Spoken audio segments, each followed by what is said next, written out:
आज हम राष्ट्रीय आयोग और बोर्ड के बारे में जानेंगे।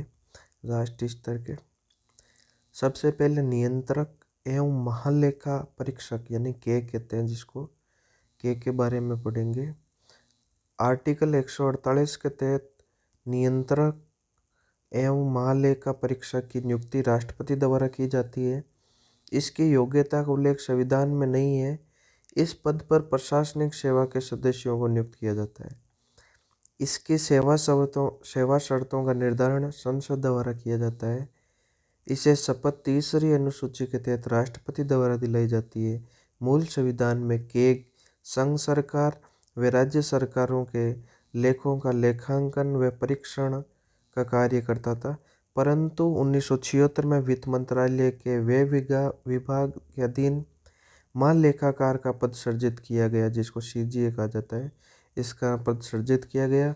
सीजीए एक वैधानिक पद है। 1976 के बाद से संघ सरकार के जो लेखों का लेखांकन का कार्य महालेखाकार सीजीए के द्वारा किया जा रहा है। तो इम्पोर्टेंट ध्यान रखना, ये वैधानिक व्यवस्था की गई 1976 के वित्त मंत्रालय के वे विभाग द्वारा। बाकी तीनों काम वही करेगा केग। 1976 के बाद से केग संघ सरकार के लेखों का लेखांकन तो नहीं करता क्योंकि लेखांकन तो सीजीए को दे दिए। परीक्षण वे राज्य सरकारों के लेखांकों का लेखांकन और परीक्षण का कार्य करता है। तो ये ध्यान रखना इम्पोर्टेंट है 1976 के बाद वाले। ये अपना प्रतिवेदन आर्टिकल 151 के तहत राष्ट्रपति को देता है तथा इसी अनुच्छेद के तहत राष्ट्रपति इस संसद के समक्ष प्रस्तुत करता है। संसद की लोक लेखा समिति इस रिपोर्ट की जांच करती है। सेवानिवृत्ति के बाद कि एक भारत सरकार या राज्य सरकार के अधीन कोई लाभ का पद नहीं धारण कर सकता। के कार्यकाल व सेवानिवृत्ति का उल्लेख भी संविधान में नहीं है। इसका सामान्य 6 वर्ष कार्यकाल और सेवानिवृत्ति की आयु 65 वर्ष है।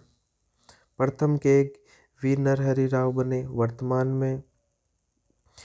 वर्तमान में के कौन है तो जी.सी. मुर्मू है, गिरीश चंद्र मुर्मू। ये राजीव महर्षि के बाद में बन गए हैं, ध्यान रखना। वर्तमान अब जी.सी. मुर्मू है। वेतन इनका 2,50,000 सुप्रीम कोर्ट के न्यायाधीश के बराबर होता है। अनुसूची से दूसरी में भारत सरकार के संचित निधि कोष पर भारित होता है वेतन।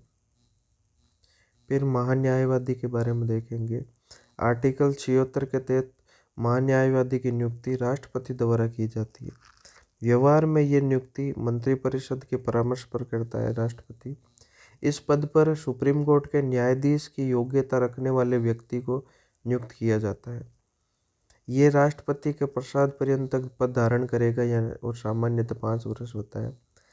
ये संघ सरकार का सबसे बड़ा विधि सलाहकार होता है। तो डायरेक्ट क्वेश्चन पूछ सकता है कि संघ सरकार का सबसे बड़ा विधि सलाहकार कौन होता है, तो महान्यायवादी होता है, जिसे अटॉर्नी जनरल भी कहते हैं इंग्लिश में। ये सरकार के वकील के रूप में सरकार का पक्ष प्रस्तुत करता है। ये अपना निजी व्यवसाय तो कर सकता है लेकिन सरकार के विरुद्ध केस नहीं लड़ सकता। ये इम्पोर्टेंट बात है, ध्यान रखना। आर्टिकल 88 के तहत ये संसद की बैठकों तथा संसदीय समितियों की बैठकों में भाग ले सकता है। संसदीय समितियों का सदस्य नामित भी हो सकता है परंतु ये मत नहीं दे सकता और नामित राज्यसभा की तरफ से होगा। प्रथम महान्यायवादी MC शीतलवाड़ थे और वर्तमान में के वेणुगोपाल ही है अभी। फिर तीसरा निर्वाचन आयोग के बारे में देखेंगे जिसकी बात भाग 15 में के रखी है और आर्टिकल 324 से 29 तक प्रावधान निर्वाचन आयोग के बारे में। स्थापना 25 जनवरी 1950 को हुई, इसलिए 25 जनवरी को राष्ट्रीय मतदाता दिवस के रूप में मनाते हैं। आर्टिकल 324 में क्या लिख रखा है? संसद, विधानमंडल, राष्ट्रपति, उपराष्ट्रपति के चुनाव संपन्न करवाने हेतु निर्वाचक नामावली तैयार करने के लिए एक आयोग होगा जिससे इस संविधान में निर्वाचन आयोग के नाम से जाना जाएगा। फिर सेकंड बात क्या लिख रखी है? राष्ट्रपति मुख्य निर्वाचक आयुक्त व अन्य निर्वाचक आयुक्त की नियुक्ति करेगा। एक तो मुख्य निर्वाचक आयुक्त और अन्य निर्वाचक आयुक्त की नियुक्ति कौन करता है? राष्ट्रपति करता है। ये नियुक्ति संसद द्वारा बनाई गई विधि के अधीन होगी। अन्य निर्वाचक आयुक्तों की संख्या राष्ट्रपति द्वारा निर्धारित की जाएगी। यदि अन्य निर्वाचक आयुक्त है तो मुख्य निर्वाचक आयुक्त को अध्यक्ष के रूप में कार्य करेगा, ये ध्यान रखना। निर्वाचन आयोग की आवश्यकता अनुसार राष्ट्रपति प्रादेशिक निर्वाचक आयुक्त नियुक्त करेगा। मुख्य निर्वाचक आयुक्त को राष्ट्रपति न्यायाधीश के समान पद मुक्त करता है। अन्य निर्वाचक आयुक्त व प्रादेशिक निर्वाचक आयुक्त को पद मुक्त मुख्य निर्वाचक आयुक्त की सिफारिश पर राष्ट्रपति द्वारा किया जाता है। ये ध्यान रखना, जो मुख्य निर्वाचक आयुक्त है इसकी सिफारिश पर अन्य निर्वाचक आयुक्त और प्रादेशिक निर्वाचक आयुक्त की पद मुक्त कर सकता है।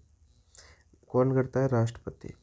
फिर निर्वाचन आयोग को चुनाव हेतु आवश्यक कर्मचारी राष्ट्रपति व राज्यपाल द्वारा उपलब्ध करवाए जाएंगे।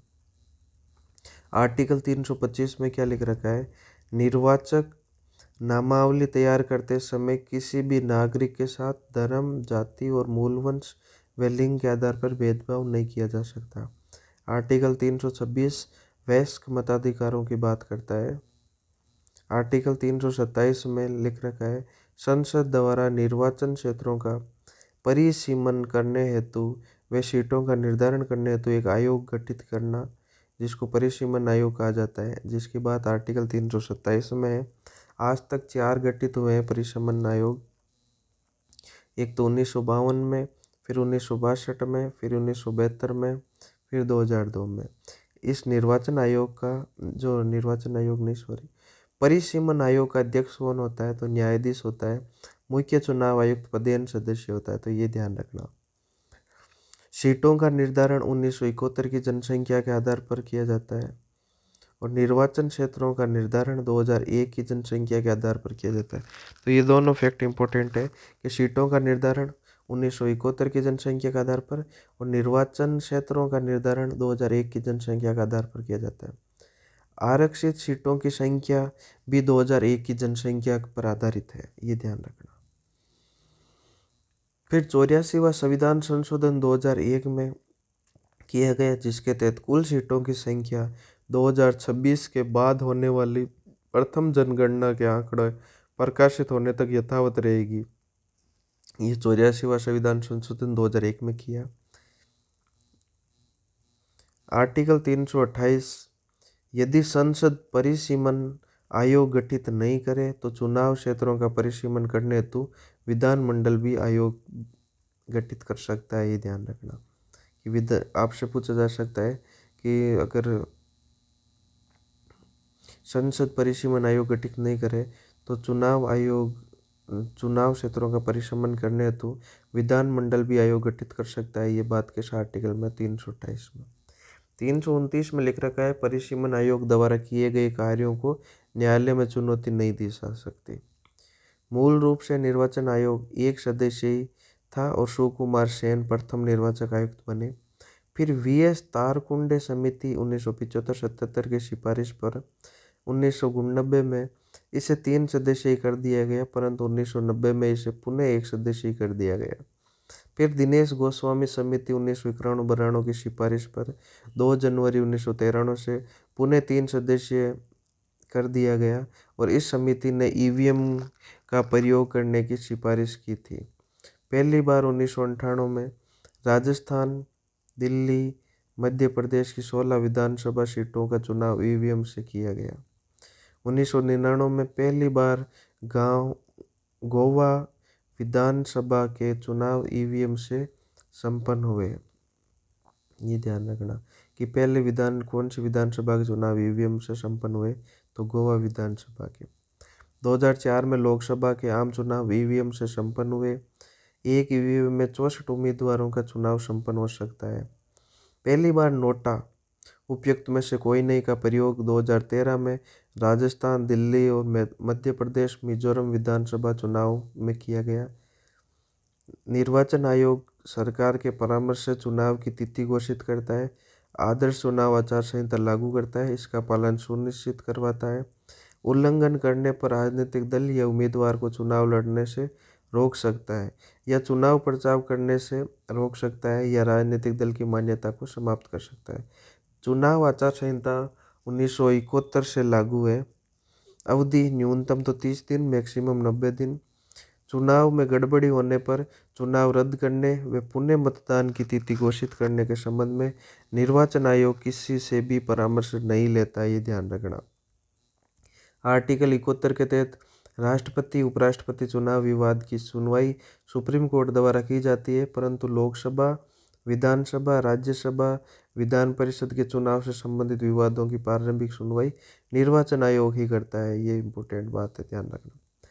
दल बदल के अलावा अन्य आधारों पर संसद आर्टिकल 103 के अनुसार तथा राज्य विधानमंडल आर्टिकल 192 के सदस्यों को अयोग्य घोषित निर्वाचन आयोग के परामर्श कर कर्म से राष्ट्रपति और राज्यपाल द्वारा किया जाता है।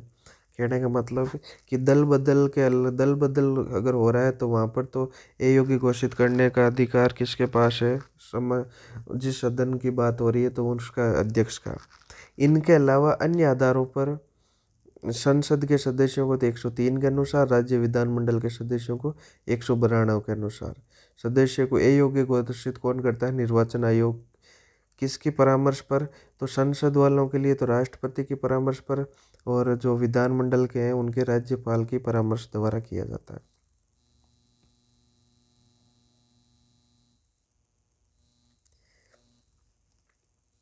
जैसे एमपी यानी कि सांसद को, कोई सांसद है उसको अयोग्य घोषित करना है तो निर्वाचन आयोग के परामर्श पर राष्ट्रपति करेगा। और एमएलए को अगर मान लो कोई विधानमंडल का एमएलए है, उसको अयोग्य घोषित करना है तो निर्वाचन आयोग के परामर्श पर राज्यपाल द्वारा किया जाता है। तो ये ध्यान रखना, राष्ट्रपति और राज्यपाल को ये शक्ति प्राप्त है। 1993 में टीएन शेषन मुख्य निर्वाचन आयुक्त ने मतदाता पहचान पत्र लागू किया। तो ये इम्पोर्टेंट क्वेश्चन है, किसने मतदाता पहचान पत्र लागू किया, उस टाइम मुख्य निर्वाचन आयुक्त कौन थे? संविधान में निर्वाचन आयुक्त की योग्यता व कार्यकाल का उल्लेख नहीं है। इन पदों पर प्रशासनिक सेवाओं के अधिकारियों को नियुक्त किया जाता है। कार्यकाल सामान्यतः 6 वर्ष, सेवानिवृत्ति की आयु 65 वर्ष। वीएस रामा देवी एकमात्र महिला जो मुख्य निर्वाचन आयुक्त पद पर कार्य किया। राजस्थान के डॉक्टर नगेंद्र सिंह मुख्य निर्वाचक आयुक्त रह चुके हैं। वर्तमान में मुख्य निर्वाचक आयुक्त कौन है? सुशील चंद्रा। वर्तमान में मुख्य निर्वाचक आयुक्त सुशील चंद्रा है, ध्यान रखना। और अन्य राजीव कुमार और अनूप चंद्रा पांडे हैं। ये जो नाम तीनों ध्यान रखना नए हैं, ये तो पुराने हो गए। फिर राजनीतिक दल। दलीय प्रणाली का उल्लेख संविधान में नहीं है, परंतु दलों की संख्या एवं प्रकृति के आधार पर भारत में बहुदलीय प्रणाली है। राजनीतिक दल वयस्क नागरिकों का एक निश्चित संगठन होता है जिसके एक समान राजनीतिक उद्देश्य होते हैं तथा ये सत्ता प्राप्ति के लिए प्रयास रहते हैं। वे सत्ता प्राप्ति हेतु वैधानिक साधनों यानी कि चुनाव का प्रयोग करते हैं। राजनीतिक दलों की प्रकृति स्थायी होती है तथा इसकी सदस्यता भी निरपेक्ष होती है, यानी कि एक व्यक्ति एक राजनीतिक दल की सदस्यता ले सकता है, एक से अधिक दल की सदस्यता नहीं लेता। दल बनाने हेतु 100 सदस्य आवश्यक हैं तथा निर्वाचन आयोग में दल का पंजीकरण करवाना भी आवश्यक है। पंजीकरण शुल्क 10,000 है। चुनाव आयोग द्वारा दलों की जो निर्धारण श्रेणी है 3 श्रेणी। एक तो राष्ट्रीय राजनीतिक दल जो 8 है, राज्य स्तरीय राजनीतिक दल 52 है, और अमान्यता प्राप्त पंजीकृत राजनीतिक दल जो बहुत सारे हैं। निर्वाचन आयोग 2 प्रकार के दलों को मान्यता प्रदान करता है। एक तो राष्ट्रीय राजनीतिक दल लोकसभा के चुनाव में कम से कम 4 राज्यों में प्रयुक्त कुल वैध मतों का 6% मत प्राप्त कर ले तथा साथ ही इन्हीं राज्यों से 4 लोकसभा सीट जीत ले तो उसको राष्ट्रीय राजनीतिक दल मान लिया जाता है। तो इसके लिए पहले क्या शर्त है कि लोकसभा चुनाव में कम से कम 4 राज्यों से प्रयुक्त कुल वैध मतों का 6% मत प्राप्त कर ले तथा इन्हीं राज्यों से 4 लोकसभा सीट जीत ले। फिर यह अगर ये शर्त अगर पूरी नहीं कर पा रहा तो ये कर ले कि लोकसभा की 2% सीटें यानी 11 सीटें कम से कम 3 राज्यों से प्राप्त करें, एक राज्य से नहीं 3 राज्यों से अलग अलग 11 यानी कि टोटल 11 सीटें और राज्य 3 हो, 3 राज्य से अलग अलग जगह से टोटल 11 सीटें प्राप्त कर लें। या ये शर्त नहीं पूरी हो रही हो तो किन्हीं 4 राज्यों में राष्ट्रीय राजनीतिक दल का दर्जा प्राप्त कर लें। फिर राज्य स्तरीय राजनीतिक दल के लिए क्या शर्तें हैं, तो पहली शर्त है कि लोकसभा के चुनाव में राज्य में प्रयुक्त वैध मतों का 6% मत वे 7 में 1 लोकसभा सीट जीत लें। अगर ये शर्त पूरी नहीं कर पा रहा है तो विधानसभा में जो चुनाव है राज्य में प्रयुक्त वैध मतों का 6% मत वे 7 में 2 विधानसभा सीट जीत लें तो उसको राज्य स्तरीय राजनीतिक दल मान लिया जाता है। अगर यही शर्त पूरी नहीं हो रही है तो तीसरी शर्त विधानसभा या लोकसभा चुनाव में राज्य में प्रयुक्त कुल वैध मतों का 8% मत प्राप्त कर लें। या यही शर्त पूरी नहीं हो पा रही है तो चौथी शर्त है राज्य विधानसभा की कुल सीटों की 3% सीटें या 3 सीटें जो भी ज़्यादा हो वो प्राप्त कर ले तो उसको राज्य स्तर का दर्जा प्राप्त मिल जाता है। फिर राष्ट्रीय स्तर के दल देख रहे हैं तो 1 नंबर पे भारतीय जनता पार्टी है जो 1980 में इसकी स्थापना हुई और अभी इनके अध्यक्ष वगैरह नए चेंज हो गए हैं तो वो ध्यान रखना अब अध्यक्ष कौन है, तो JP नड्डा है। इनका चिन्ह क्या है, कमल का फूल। कितनी सीटें मिली 2019 के लोकसभा चुनाव में, तो 303। कांग्रेस 1885। अध्यक्ष इसके किसने स्थापना की, एओ ह्यूम ने की स्थापना। हाथ का पंजा है और 2019 में 52 सीटें प्राप्त की। बसपा जो 1984 में कांशीराम हाथी। NCP 1999 में शरद पवार के द्वारा। टेबल घड़ी है इनका चुनाव चिन्ह। भारतीय साम्यवादी दल 1925 में स्थापना सत्य भगत सिंह के द्वारा। हंसिया और अनाज की बल्ली। भारतीय मार्क्सवादी दल 1964। हंसिया हथौड़ा तार ये है तारा। तृणमूल कांग्रेस पार्टी 1998 में ममता बनर्जी द्वारा। फूल और घास। फिर नेशनल पीपल पार्टी 2013 में और इसका चुनाव चिन्ह किताब है तो ये ध्यान रखना। फिर संघ लोक सेवा आयोग के बारे में जानेंगे पढ़ेंगे तो इसका गठन का प्रावधान 1919 का अधिनियम और गठन 1 अक्टूबर 1926 को, जिसके अध्यक्ष फर्स्ट सर रोजर बारकर थे। संवैधानिक प्रावधान भाग 14 में अनुच्छेद 315 से 323 तक आर्टिकल 315 में लिख रखा है कि संघ लोक सेवा आयोग का गठन। फिर 315(1) में लिख रखा है राज्य लोक सेवा आयोग के गठन का प्रावधान। 315(2) में 2 या अधिक राज्यों की विधानसभा के प्रस्ताव पर संसद द्वारा संयुक्त लोक सेवा आयोग का गठन करना। आर्टिकल 316 में नियुक्ति के बारे में कि राष्ट्रपति द्वारा नियुक्ति की जाएगी और योग्यता कम से कम आधे सदस्य तो ऐसे हों जिनको 10 वर्ष का प्रशासनिक अनुभव रखने वाले हों। आधे सदस्यों की योग्यता का उल्लेख नहीं है। कार्यकाल 6 वर्ष। कार्यकाल समाप्त होने पर अपने पद पर पुनः नियुक्त नहीं हो सकते। सेवानिवृत्ति 65 वर्ष की आयु तक। त्यागपत्र राष्ट्रपति को। फिर 317 में पद मुक्ति की बात कह रखी है। राष्ट्रपति द्वारा कदाचार के आरोप की जांच आर्टिकल 145 के तहत सुप्रीम कोर्ट से कराकर जांच के दौरान राष्ट्रपति से निलंबित भी कर सकता है। अन्य आरोप होने पर राष्ट्रपति बिना जांच के भी पद मुक्त कर सकता है। फिर आर्टिकल 318 में लिख रखा है सदस्य संख्या का निर्धारण व सेवा शर्तों का निर्धारण राष्ट्रपति करेगा। वर्तमान में 1 अध्यक्ष और 10 सदस्य हैं। वर्तमान में अध्यक्ष कौन है, प्रदीप कुमार जोशी हैं। तो वर्तमान में अध्यक्ष कौन है, प्रदीप कुमार जोशी हैं। ये आपको ध्यान रखना है जो अभी चेंज हुआ है। फिर आर्टिकल 319 कार्यकाल समाप्त होने पर UPSC अध्यक्ष अन्य किसी भी पद पर नियुक्ति का पात्र नहीं होगा, परंतु UPSC सदस्य UPSC SPSC का अध्यक्ष बनाए जा सकते हैं। तो ये इम्पोर्टेंट बात है, ध्यान रखना। कार्यकाल समाप्त होने पर UPSC का अध्यक्ष तो अन्य किसी पद पर नियुक्त नियुक्ति का पात्र नहीं होगा, परंतु यूपीएससी के जो सदस्य हैं वो यूपीएससी या एसपीएससी का अध्यक्ष बनाया जा सकता है। सेवानिवृत्ति के बाद अध्यक्ष व सदस्य भारत सरकार या राज्य सरकार के दिन कोई लाभ का पद प्राप्त नहीं कर सकते।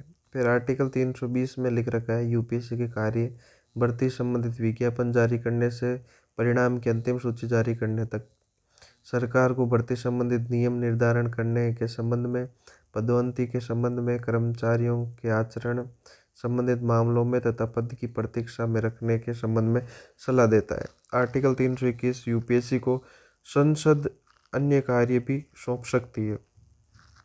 आर्टिकल 322 में लिख रखा है यूपीएससी सदस्यों के वेतन भत्ते संघ की संचित निधि पर आधारित होते हैं। जो भी इनको वेतन दिए जाते हैं वो कहाँ भारित होते हैं?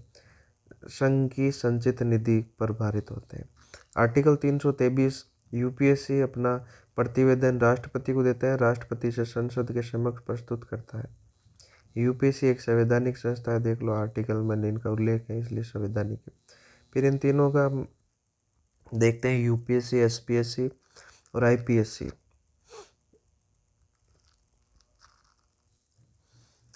यूपीएससी यानी कि union public service commission, SPSC का मतलब होता है स्टेट पब्लिक सर्विस कमीशन। यहाँ पर जेपीएससी है, जे का मतलब joint public commission service commission. फिर नियुक्ति के बारे में बात करें तो यूपीएससी और जेपीएससी ये इनकी तो राष्ट्रपति द्वारा होती है, और एसपीएससी की में जो भी नियुक्ति की जाती है तो ये राज्यपाल द्वारा की जाती है। योग्यता हमने देखा था आधे सदस्य तो 10 वर्ष प्रशासनिक सेवा के अनुभव वाले होने चाहिए, और आधों को कोई उल्लेख नहीं है, तो ये सब जगह तीनों जगह सेम है। फिर संख्या तो जो यूपीएससी और जेपीएससी में तो राष्ट्रपति निर्धारण करते हैं, बाकी स्टेट पब्लिक सर्विस कमीशन में राज्यपाल द्वारा। त्यागपत्र ये यूपीएससी वाले और जेपीएससी वाले राष्ट्रपति को देते हैं, और SP state public service commission वाले राज्यपाल को देते हैं। पद मुक्त तीनों को, चाहे यूपीएससी हो, चाहे एसपीएससी हो, चाहे जेपीएससी हो, राष्ट्रपति द्वारा किया जाता है, वही 145 सुप्रीम कोर्ट की जांच करवा कर। फिर निलंबन तो यूपीएससी के सदस्यों को और जेपीएससी को तो राष्ट्रपति द्वारा, और एसपीएससी के राज्यपाल द्वारा। प्रतिवेदन ये राष्ट्रपति को, यूपीएससी और जेपीएससी वाले तो राष्ट्रपति को, और एसपीएससी वाले राज्यपाल को देते हैं। फिर कार्यकाल यूपीएससी वाले और जेपीएससी वाले को तो 6 वर्ष तक और 65 वर्ष तक सेवानिवृत्ति का बात कह रखी है, लेकिन एसपीएससी की ध्यान रखना कार्यकाल 6 वर्ष और जो सेवानिवृत्ति का आयु है वो 62 वर्ष तक है। फिर प्रकृति तो यूपीएससी और एसपीएससी की तो संवैधानिक है, और जेपीएससी वैधानिक है, यानी कि ये नियम के द्वारा बनाया जाता है, तो ये वैधानिक है। फिर वित्त आयोग आर्टिकल 280 में राष्ट्रपति संघ एवं राज्यों में राजस्व वितरण करने तथा राज्यों को अनुदान की सिफारिश करने के लिए संविधान लागू होने के 2 वर्ष के भीतर तथा इसके बाद प्रत्येक 5 वर्ष या आवश्यकता पड़ने पर पहले भी वित्त आयोग का गठन कर सकता है। तो ये हमने देखा था राष्ट्रपति की शक्तियों में भी। फिर आर्टिकल 275 के तहत राज्यों को अनुदान प्रदान किया जाता है, तो ध्यान रखना अनुदान किस आर्टिकल के तहत प्रदान किया जाता है? 275 के तहत। संविधान में वित्त आयोग की सदस्य संख्या तो उल्लेख है, परंतु इनकी योग्यता का उल्लेख नहीं है। इनकी योग्यता का उल्लेख वित्त आयोग अधिनियम 1951 में है। इसमें एक अध्यक्ष होता है, 4 सदस्य होते हैं। अध्यक्ष सार्वजनिक मामलों का जानकार या विशेषज्ञ होता है, और जो एक सदस्य होते हैं, एक तो सदस्य न्यायाधीश होता है, एक अर्थशास्त्री, एक वित्त एवं लेखा मामलों का जानकार, एक वित्तीय तथा प्रशासनिक मामलों का जानकार होता है। कार्य क्या होता है? संघ और राज्यों में राजस्व वितरण, राज्यों को अनुदान देना तथा स्थानीय संस्थाओं को वित्तीय संस्थाएं संसाधन उपलब्ध करवाने की सिफारिश करना, राष्ट्रपति द्वारा सौंपे गए अन्य कार्य करना। प्रथम वित्त आयोग के गठन 1951 में हुआ, और प्रथम वित्त आयोग कैसे नियोगित है? 14वें वित्त आयोग वाई रेड्डी थे, जिनकी सिफारिश 2015 से 20 तक लागू रही। 15वें वित्त आयोग के अध्यक्ष NK सिंह थे, सिफारिश 2020 से 25 तक लागू रहेगी। इसकी प्रकृति कैसी है? संवैधानिक आयोग है और अर्ध न्यायिक आयोग भी है। ध्यान रखना, राष्ट्रीय मानवाधिकार आयोग है वो वैधानिक और अर्ध न्यायिक है, जो भी हम पढ़ेंगे आगे। लेकिन ये जो वित्त आयोग है ये संवैधानिक आयोग और अर्ध न्यायिक आयोग है। राष्ट्रीय मानवाधिकार आयोग, जिसका अंतर्राष्ट्रीय स्तर पर मानवाधिकार आयोग का गठन 1946 में अध्यक्ष एलनोर रूजवेल्ट जो महिला थी उनकी अध्यक्षता में गठित किया गया। फिर यूएनओ द्वारा मानवाधिकार को मान्यता या सर्वव्यापी घोषणा 10 दिसंबर 1948 को की गई। इसलिए 10 दिसंबर को मानवाधिकार दिवस मनाते हैं अंतर्राष्ट्रीय स्तर पर। 28 सितंबर 1993 को राष्ट्रपति शंकर दयाल शर्मा द्वारा मानवाधिकार संरक्षण अध्यादेश 1993 जारी किया गया। इसके तहत 12 अक्टूबर 1993 को दिल्ली में सुप्रीम कोर्ट के सेवानिवृत्त मुख्य न्यायाधीश रंगनाथ मिश्र की अध्यक्षता में राष्ट्रीय मानवाधिकार आयोग गठित किया गया और जनवरी 1994 में संसद की स्वीकृति के बाद ये अध्यादेश मानवाधिकार संरक्षण अधिनियम 1993 के नाम से जाना गया। इसी अधिनियम में मानवाधिकार के संरक्षण हेतु राष्ट्रीय व राज्य दोनों स्तर पर मानवाधिकार आयोग गठित करने का प्रावधान किया गया। 23 मार्च 1999 को कांता भटनागर की अध्यक्षता में राजस्थान मानवाधिकार आयोग गठित किया गया। 1993 के अधिनियम में संघ व राज्य दोनों ही आयोगों में एक अध्यक्ष व 4 पूर्णकालिक 4 अंशकालिक सदस्य निर्धारित किए गए थे, परंतु 2006 में राज्य आयोग में संशोधन करते हुए पूर्णकालिक सदस्यों की संख्या 2 कर दी गई। राष्ट्रीय मानवाधिकार आयोग के अध्यक्ष व सदस्यों की योग्यता, तो अध्यक्ष की योग्यता तो होती है सुप्रीम कोर्ट का सेवानिवृत्त मुख्य न्यायाधीश। ध्यान रखना, इनमें संशोधन भी हुआ है। तो पहले तो सुप्रीम कोर्ट का सेवानिवृत्त और मुख्य न्यायाधीश जो अध्यक्ष, जिसको अध्यक्ष बनाया जा सकता था। फिर पूर्वकालिक सदस्य 4, इनके जो एक सदस्य है सुप्रीम कोर्ट का सेवानिवृत्त या सेवारत न्यायाधीश हो सकता। यह सदस्य जो एक सदस्य ऐसा होता जो हाईकोर्ट न्यायालय का तो सेवानिवृत्त या सेवारत न्यायाधीश हो सकता। 2 सदस्य मानवाधिकारों के विशेषज्ञ होते। जो 4 अंशकालीन सदस्य थे, एक राष्ट्रीय महिला आयोग के अध्यक्ष, एक राष्ट्रीय जो एससी आयोग है उसका अध्यक्ष, एक राष्ट्रीय एसटी आयोग का अध्यक्ष, एक राष्ट्रीय अल्पसंख्यक आयोग का अध्यक्ष। ये चारों अंशकालीन होते। फिर नियुक्ति का प्रावधान, नियुक्ति कौन? तो राष्ट्रपति द्वारा प्रधानमंत्री की अध्यक्षता में गठित 6 सदस्यीय समिति की सिफारिश पर, यानी कि एक समिति बनाई जाती है जिसमें 6 सदस्य होते हैं, जिसका अध्यक्ष प्रधानमंत्री होता। और अन्य सदस्य कौन होते हैं? तो एक तो लोकसभा का अध्यक्ष, एक लोकसभा का विपक्ष का नेता, राज्यसभा का उपसभापति और राज्यसभा में विपक्ष का नेता और केंद्रीय गृह मंत्री। इनकी सिफारिश, ये जो एक समिति थी, इस समिति की सिफारिश पर राष्ट्रपति द्वारा। कार्यकाल 5 वर्ष, सेवानिवृत्ति का आयु 70 वर्ष। कार्य क्या होता था? संघ सूची व समवर्ती सूची के विषयों के संबंध में हुए मानवाधिकारों के हनन के मामलों की जांच करता और मामलों की ऑडियो वीडियो रिकॉर्डिंग कर सकता, उसे साक्ष्य के रूप में न्यायालय में प्रस्तुत भी कर सकता है। दोषी व्यक्ति के विरुद्ध सम्मन यानी कानून के समक्ष उपस्थित आदेश जारी कर सकता था। दोषी के विरुद्ध कार्रवाई करने से संबंधित संस्था को आदेश दे सकता था तथा न्यायालय से मामले दर्ज करने का आग्रह कर सकता था, परंतु उन मामलों की जांच नहीं कर सकता जिन्हें गठित हुए 1 वर्ष से अधिक का समय हो गया या किसी अन्य दूसरे आयोग के विचाराधीन है। आयोग सजा नहीं दे सकता, ये ध्यान रखना। इसकी प्रकृति वैधानिक है क्योंकि संविधान में आर्टिकल में कहीं उल्लेख नहीं है कि नियम के तहत इसको गठित किया गया। और सलाहकारी प्रकृति है, अर्ध न्यायिक वैधानिक है। तो अर्ध न्यायिक यानी कि सजा नहीं दे सकता, बाकी जांच वगैरह करवा सकता है। पत्रिका नई दिशाएं, तो राष्ट्रीय मानवाधिकार आयोग की पत्रिका कौन सी है? तो पत्रिका कौन सी है? नई दिशाएं। अगर यही क्वेश्चन हमने वहां पर भी देखा था, राज्य मानवाधिकार आयोग की पत्रिका है मानवाधिकार संदेश। तो दोनों पत्रिका इंपॉर्टेंट है। और इसके वर्तमान अध्यक्ष कौन है? अरुण कुमार मिश्रा है। तो वर्तमान अध्यक्ष कौन है? अरुण कुमार मिश्रा है, ये ध्यान रखना। फिर ये नोट इम्पोर्टेंट है।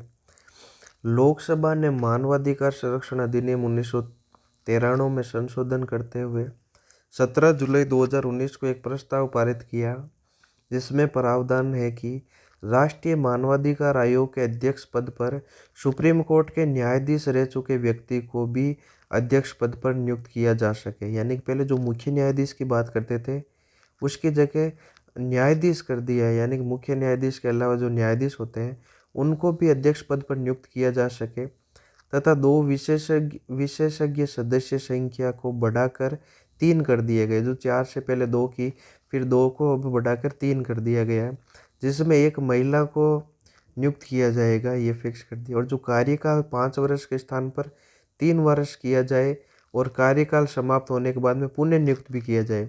तो ये संशोधन 2019 वाला इम्पोर्टेंट है जो आपको ध्यान में रखना चाहिए।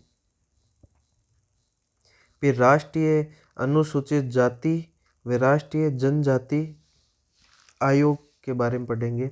मूल संविधान के आर्टिकल 338 में SC व ST के कल्याण हेतु एक आयोग की नियुक्ति का प्रावधान किया गया, आयुक्त की। फिर 1978 में आयुक्त के स्थान पर एक वैधानिक आयोग गठित किया गया जिसमें एक अध्यक्ष व 4 सदस्य रखे गए। भोला पासवान शास्त्री इसके प्रथम अध्यक्ष बने थे। फिर 1990 में 65वें संविधान संशोधन 1990 के तहत एक संयुक्त आयोग के रूप में अनुसूचित जाति और अनुसूचित जनजाति के आयोग का गठन, यह संवैधानिक मान्यता प्रदान की गई। इस आयोग में एक अध्यक्ष, एक उपाध्यक्ष और 5 सदस्य रखे गए। 1992 में ये आयोग गठित हुआ तथा रामधन वे इस आयोग के अध्यक्ष बने। वे बंदी उराव इसके प्रथम उपाध्यक्ष बने। 89वां संविधान संशोधन 2003 के तहत दोनों आयोगों को अलग अलग कर दिया गया। इम्पोर्टेंट क्वेश्चन बन सकता है कि SC और ST आयोग को अलग अलग किस संविधान संशोधन के तहत कब किया गया। तो 89वां संविधान संशोधन 2003 के तहत इन दोनों को अलग किया गया। और आर्टिकल 338 में तो SC आयोग को रखा और आर्टिकल 338A में ST आयोग का संवैधानिक रूप दिया गया तथा दोनों ही आयोगों के एक अध्यक्ष, एक उपाध्यक्ष और 3 सदस्य रखे गए। और इनके वर्तमान में कौन है अध्यक्ष, तो आपको ध्यान रखना है जो SC आयोग है इसका तो वर्तमान में अध्यक्ष है विजय सापला और ST आयोग का वर्तमान में अध्यक्ष हर्ष चौहान है। ये चेंज हो गए हैं जो आपको ध्यान में रखना है। इन आयोगों के अध्यक्ष और सदस्यों की सेवा शर्तों का निर्धारण राष्ट्रपति द्वारा किया जाता है। अध्यक्ष एवं सदस्यों की नियुक्ति राष्ट्रपति द्वारा की जाती है। कार्यकाल 3 वर्ष, कार्यकाल समाप्त होने पर पुनः नियुक्त हो सकते हैं। पद मुक्ति राष्ट्रपति द्वारा वही सुप्रीम कोर्ट से 145 के द्वारा जांच करवा कर उसी नियम से होगी। अध्यक्ष का दर्जा कैबिनेट मंत्री के बराबर होता है। उपाध्यक्ष का दर्जा राज्य मंत्री के बराबर होता है। जो सदस्य होते हैं ये सचिव होते हैं जो IAS अधिकारी है। ये आयोग अपने वर्ग से संबंधित संवैधानिक और वैधानिक प्रावधानों के आधार पर अपने वर्ग को संरक्षित करते हैं। फिर पिछड़ा वर्ग आयोग 1993 में, OBC आयोग 1993 में राष्ट्रीय पिछड़ा वर्ग आयोग अधिनियम पारित किया गया। इस अधिनियम के तहत 14 अगस्त 1993 को OBC आयोग गठित किया गया तथा एक वैधानिक आयोग था, यानी कि नियम के द्वारा बनाया गया था। इसको संविधान में कहीं बात नहीं कही गई थी। फिर आयोग को संवैधानिक मान्यता देने हेतु 123वां संविधान संशोधन विधेयक प्रस्तुत किया गया तथा 2014 में 102वें संविधान संशोधन के रूप में पारित हुआ। इस संविधान संशोधन द्वारा 338B जोड़कर OBC आयोग को संवैधानिक मान्यता दी गई।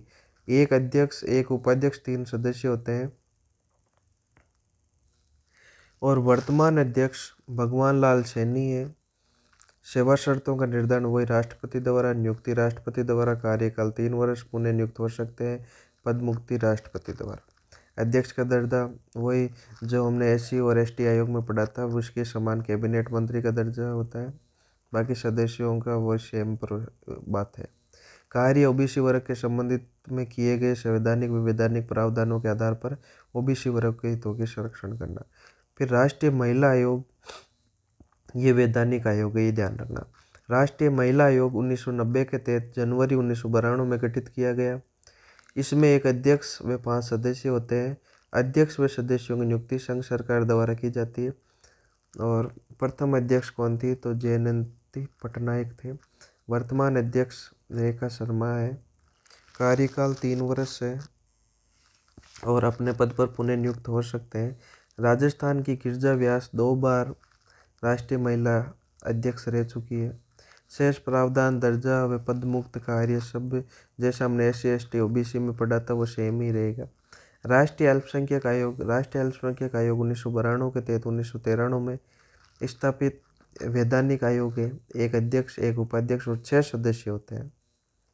कार्यकाल 3 वर्ष। प्रथम अध्यक्ष मोहम्मद सरदार अली खान थे और वर्तमान में अध्यक्ष सैयद गयारुल हसन रिजवी हैं। फिर नीति आयोग के बारे में पढ़ेंगे। राष्ट्रीय भारत परिवर्तन संस्था है। नीति आयोग की फुल फॉर्म क्या होती है, तो N का मतलब नेशनल, I का मतलब इंस्टीट्यूट, T का मतलब परिवर्तन, I का मतलब इंस्टीट्यूट। 15 मार्च 1950 को गठित योजना आयोग के स्थान पर, जो पहले योजना आयोग चलता था, जो 15 मार्च 1950 को गठित किया गया योजना आयोग था, उसके स्थान पर 15 अगस्त 2014 को इसके गठन की घोषणा की गई। किसके गठन की? नीति आयोग के गठन 1 जनवरी 2015 को मंत्रिपरिषद के प्रस्ताव से हुआ। उद्देश्य योजना के निर्माण, क्रियान्वयन दोनों में राज्यों की भागीदारी को सुनिश्चित करने हेतु सरकारी, सहकारी या सहयोगी संघवाद की स्थापना करना। और इसके अध्यक्ष प्रधानमंत्री होते हैं, पदेन अध्यक्ष होते हैं। और उपाध्यक्ष प्रधानमंत्री द्वारा नियुक्त कैबिनेट मंत्री का दर्जा प्राप्त व्यक्ति होता है। तो उपाध्यक्ष की नियुक्ति कौन करता है? प्रधानमंत्री। प्रथम उपाध्यक्ष अरविंद पनगड़िया थे। सेकंड अभी वर्तमान में राजीव कुमार है। स्थायी सदस्य वर्तमान में 3 हैं जिनको राज्य मंत्री का दर्जा प्राप्त है। फिर अस्थायी सदस्य विवेक देव राय है। विश्वविद्यालय व अनुसंधान संस्था से संबंधित 2 सदस्य नियुक्त करने का प्रावधान किया गया है और अभी तक कोई नियुक्त नहीं हुए हैं, ध्यान रखना। पदेन सदस्य वर्तमान में 4 होते हैं। एक तो गृह मंत्री अमित शाह, वित्त मंत्री सीतारमन, कृषि मंत्री, रक्षा मंत्री राजनाथ सिंह। पहले रेल मंत्री थे, रेल मंत्री के स्थान पर अब रक्षा मंत्री को यहाँ पर शामिल किया गया है। आमंत्रित सदस्य वर्तमान में 4, सड़क एवं परिवहन मंत्री, सामाजिक न्याय व अधिकारिक मंत्री, मानव संसाधन विकास मंत्री और रेल मंत्री। रेल मंत्री को वहाँ से आमंत्रित सदस्यों में रख दिया गया है। मुख्य कार्यकारी अधिकारी IAS सेवा का सदस्य होता है। प्रथम सिंधु सिंह खुल्लर महिला, वर्तमान में अमिताभ कांत है।